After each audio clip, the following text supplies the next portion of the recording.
right, so training's finished up, had a meal. I got to eat.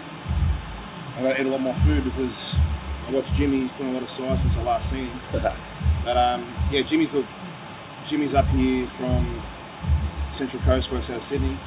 Very close friend of mine. One of the guys I highly respect in the sport. I'm bringing Mateo on YouTube for our first series back in a very long time. Sole reason that one, I value his opinion. I want him to have a look at me today and things like that. So we've got some shows over the year that we're going to start getting into and whatever. But most of all, he's up top the Neubi, which is a great system, and I want to get Jimmy here today just to obviously help him promote it and let you guys understand actually what it does, because I have had a lot of questions about it from when I used it last time. People saying, what is it? You probably would have seen over the US, a lot of pros using it. So it is new, but it is highly effective, and I obviously enjoy every time Jimmy comes up to see me. So Jimmy Sadek is in the house. Give us a look out to what you're doing. Yeah, about 14, 15 months ago, I got the Neubi last January actually from the States into Australia. It was the first one in Australia. After watching guys like Dexter Jackson use it for the Olympia prep, Mike Tyson used it for his comeback fight. His whole strength and conditioning routine was using that Neubi. It's following guys like Brad Rowe, mainly, who's doing it on those top athletes overseas.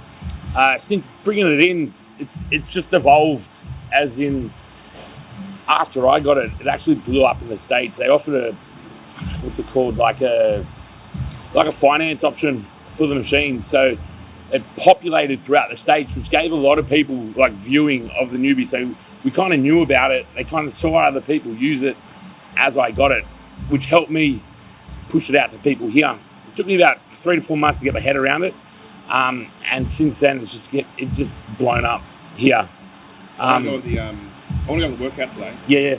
Because people know me, right? I'm usually hitting 5 or 6, pieces in a workout. I do have a problem with my pec tears. Any of my old followers know that I always have problems with my pec tears over the years, and stimulating my chest, because it is a weak point for myself. So we went through today.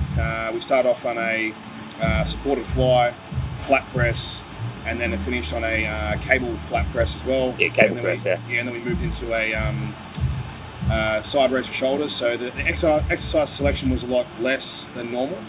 We probably pumped the volume up a bit and went a bit more sets. But just to explain with the different frequencies and what your approach was with me today, because I enjoy the workout. So talk to me about it. How did we approach it? The thing is, with Sam, this is the first time we train chest on the Neubi. So pretty much whatever body part you train first, especially with what I do with the guys that I train and girls, is we just pull the exercise volume back. So whereas Sam uses those 5, 6, 7 different exercises, we just pulled it back to 3, increase the sets so you can actually feel the machine actually work, get used to it, and be real efficient during those sets. You don't need as much volume or sets or load with the machine, because it recruits a lot more muscle fibers than you can just training normally. It recruits 100% of your muscle belly fibers, where usually when you're training, the majority of people would probably recruit between 70 and 75. So you got about 25% of that muscle that just doesn't get touched during that workout. And then you got someone like myself who has a weaker muscle group. Yep. So I probably recruit even less. Yeah. So what we found with Sam today, especially, I noticed that, and we had a quick chat about it, was the machine, you can change the frequency, and then once you've chosen the frequency for the exercise, for the set, for the exercise, whatever, we then play during the set with intensity. That's the amount of current that gets put through the muscle during the workout or during the set. The majority of people start their first set, first exercise, around about the 25% mark. Sam started about 10%. Sam didn't get past 25. That's 25 out of 100, 25% intensity. Who did you train with again? What was his name? Reece.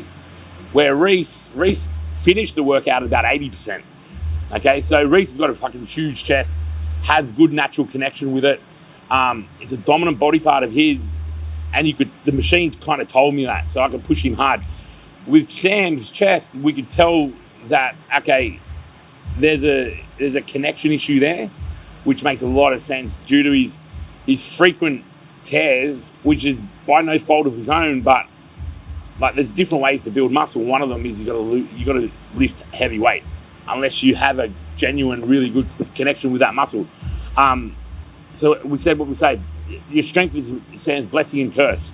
Whereas the only way he could get his chest to this spot right now is to utilize his strength. But the reason why his chest has so many issues in the past is because of his strength. Yeah, the biggest problem people find, and this is including for me as a pro bodybuilder, is that I've always had great form. I never train stupid. I train with great intensity. I know how to have my recovery. I eat my meals. I do all these things. But, overloading the muscle doesn't just have to come from weight. We have to train as heavy as we can, don't get me wrong. But essentially, just going for strength all the time can be a weakness, because someone like myself who is naturally strong, I'm not going to engage when needed. And the only thing that puts pressure on is my tendons and joints and things like that as well, So I get questions, and it's probably the main question I want to finish on. How do you overload a muscle with a newbie? Because people can get confused with that, and they've probably asked you that before and asked you that before, So when it comes to weight and how we do these things, just tell the viewers, how you would actually overload a muscle with a newbie. So what the newbie does, the newbie mimics the signal the brain sends to the muscle. So the newbie will send the signal to the muscle directly through the pads while you're doing the exercise. Okay, I choose the frequency. Generally lower the frequency. Okay, the frequency can go from 500 to about 25.